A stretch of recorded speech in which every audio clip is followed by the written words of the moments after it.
to buying stuff online, I would say first off, make sure you're using a credit card. A credit card is a number that can be changed. In fact, a credit card on the dark web is worth almost nothing. What I'm seeing mostly with Wi-Fi is people's activity on the web is being stolen, and that information can be used for social engineering attacks, which is what's most of the attacks that are happening right now is in social engineering. Hello, welcome to the S Factor. My name is John Kumley, CEO of Pacific Cloud IT. In my business, I have to use automation to deploy security across my clients. I would say my success factor is automation. I need good processes in my business and a good framework to be able to deploy security solutions for all of my clients.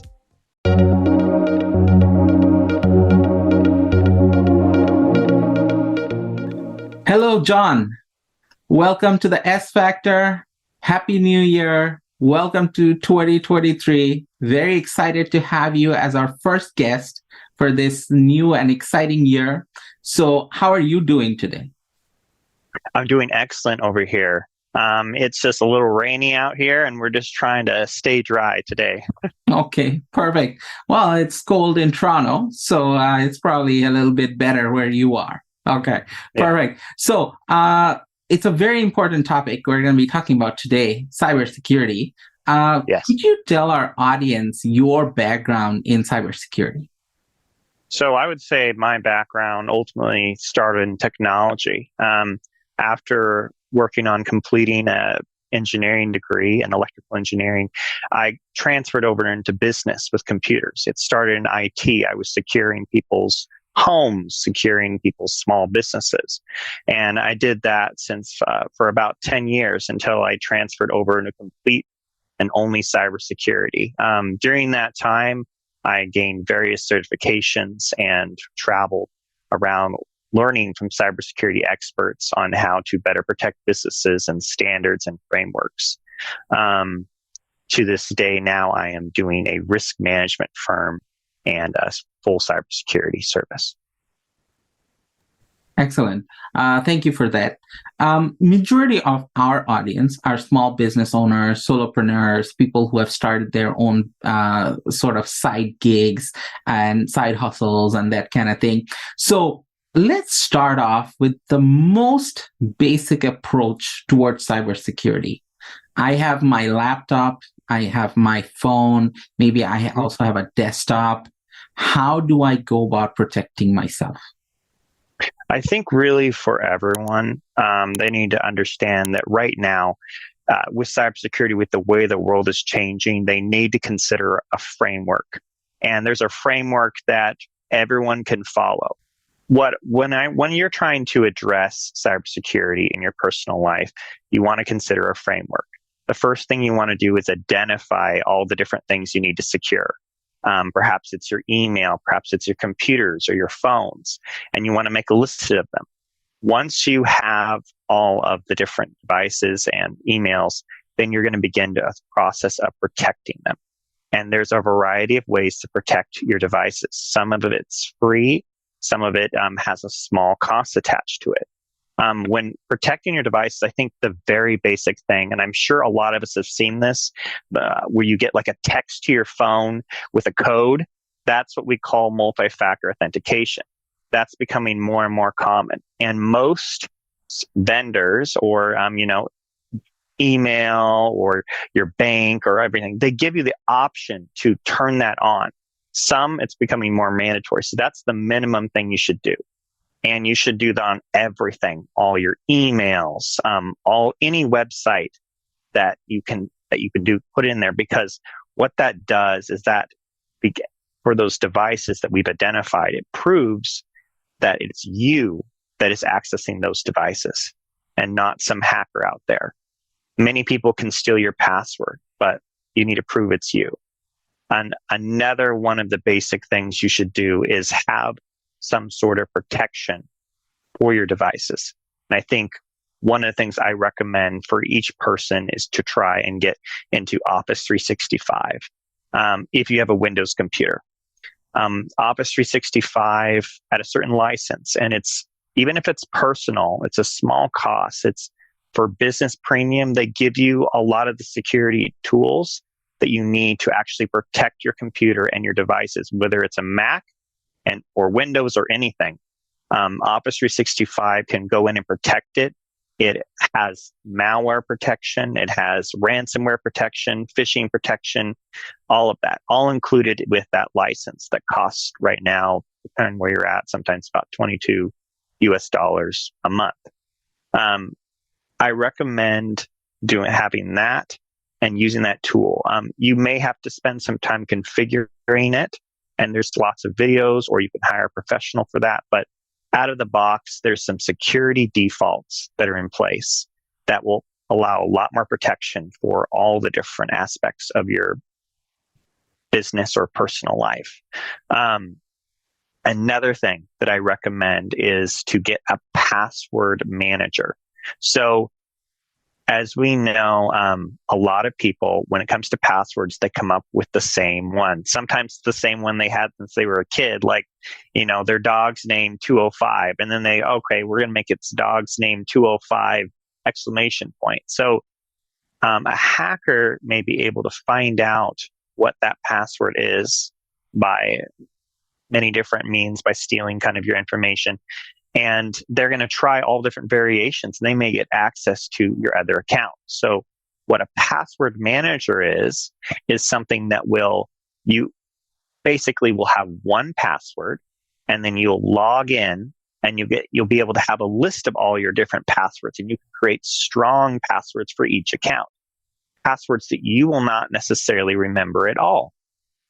So for instance, I use an application called Keeper, and it's one that I think is one of the best. And they have personal accounts that you can create, and it's fairly low cost. With this tool, I'm able to create 20 digit, 20 character passwords. And with that, I'm able to autofill into all my accounts. It works on all my different devices. And with that, the hacker is not going to be able to, or supercomputer, honestly, is going to be able to get into those accounts. I add then multi-factor authentication on top of that. And that's a lot of the protections I have for my personal life. Businesses, too, if you even just have a good subscription with Office 365, implement some of the basic tools with that included with it, and have a password manager and multi-factor authentication, I think you have a lot of the basic things covered.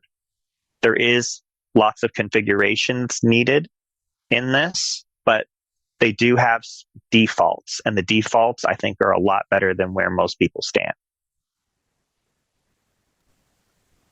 Thanks for that. One of the important things you mentioned is about passwords. And this is the most basic thing that you need to log into any account. And the numbers are really frightening, because one of the stats that I saw was 22 billion records were exposed over 4,000 data breaches back in 2021.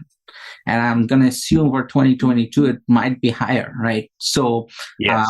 Passwords are probably the most basic thing we need to start off with. Okay, perfect. So let's talk about another practical scenario, okay? I go to my favorite coffee shop. I log into their Wi-Fi. Now, at that point, what are some of the issues, or what are some of the dangers that I'm putting my devices under?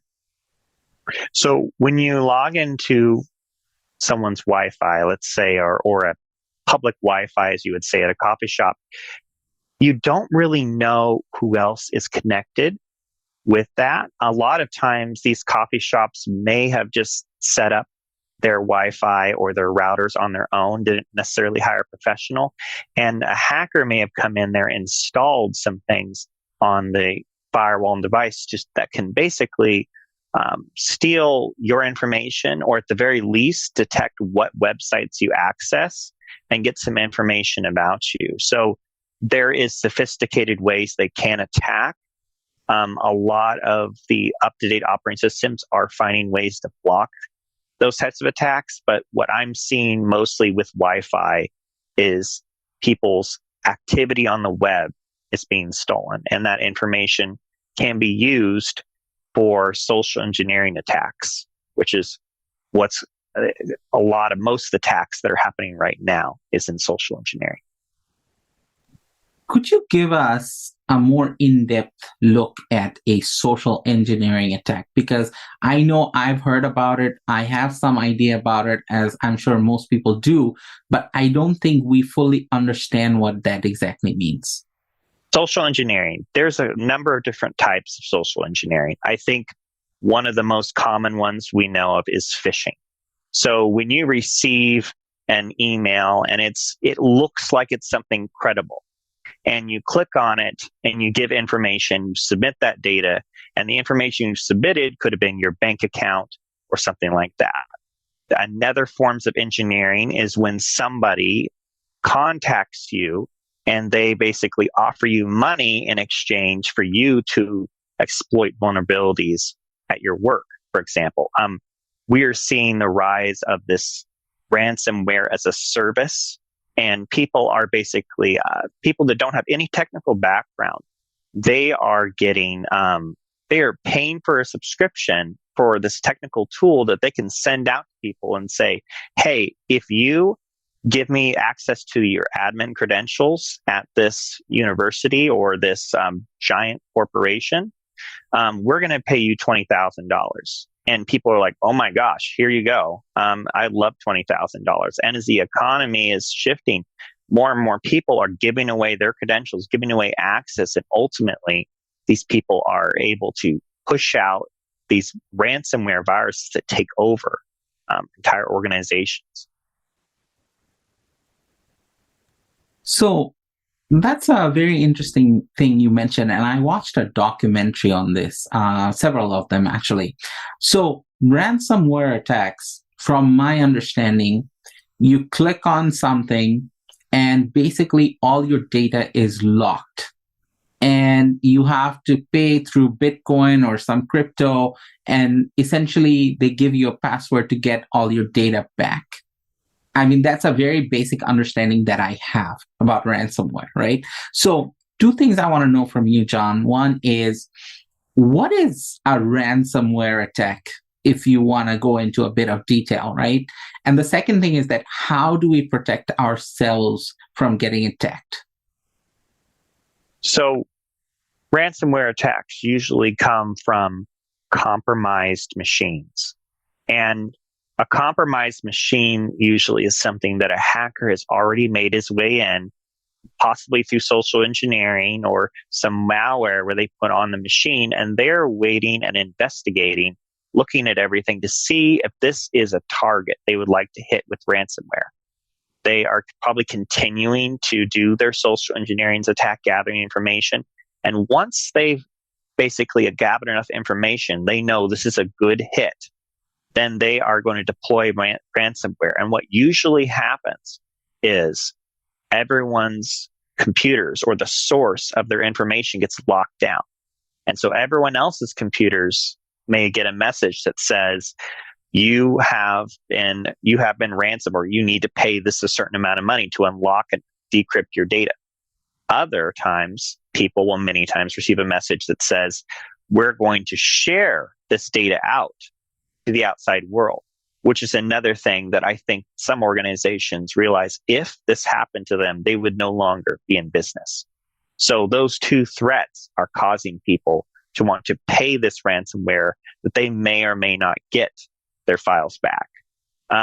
Ransomware attacks right now have become so common that people are having to put together a plan. In fact, in the United States, the U.S. government is putting out mandates and controls that are mandatory for certain types of businesses because of the fact that there's been so many ransomware attacks that they have to have a plan. They have to do this because we could have our entire infrastructure shut down. There was some pretty major attacks last year in the United States on, that affected our gas and affected our meat supply. So when it comes to our infrastructure being shut down, there's some protections that people have to put into place. So the National Institute of Cybersecurity created some standards, and their standard again follows similar framework that I talked about. You want to identify everything that's there, all the stuff that you need to protect. You need to protect all the things by using various things such as encrypting your data, putting in firewalls. As far as protecting yourself from ransomware, you want to make sure you can identify if there was a phish scam. You need to go through training. Those are some of the ways that you protect yourself from ransomware. Good backups. Sometimes, if let's say your files are encrypted and you're not worried so much about the organization, stealing your information, many people will just grab a backup and throw it back on there. With personal information, it's important to make sure that you have a plan to protect it and you limit the amount of personal information that's shared to the outside world. On the dark web, people are trading personal information all the time. And when hackers ransom your data, they ultimately may share it on the dark web and end up selling it. There's different costs for records, such as bank accounts or PII, and ultimately, you need to protect it. Right. That's a very good point you bring up, because another very alarming stat is $187 being lost due to fraud every second back in 2021. So that's a massive number.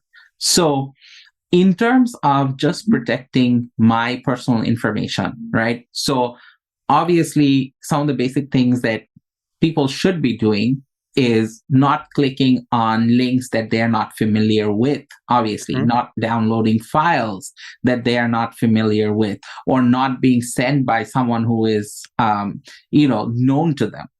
Although, as you said, with social engineering, they may come up with an email address of a coworker or a spouse or a friend, which is so close. And, a lot of the times we don't even see what the whole email is. We just look at the person's name and we think that this is a trusted source, right? So obviously, those are some of the issues that we have. But, there are a couple of different things that I'm more curious with. One is, there are a lot of things online. When you try to sign up, they ask for a lot of personal information, your date of birth, your address, etc., etc. In majority of the cases, I try to limit that information when I'm putting it in. I'm not going to sign up for any service which requires such detailed information for basically no reason, right? So how do I limit this kind of information being shared on these public platforms?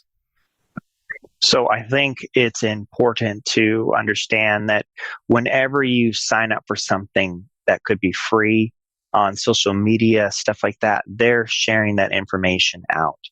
You need to be careful, at the very least, to what you have public to the outside world.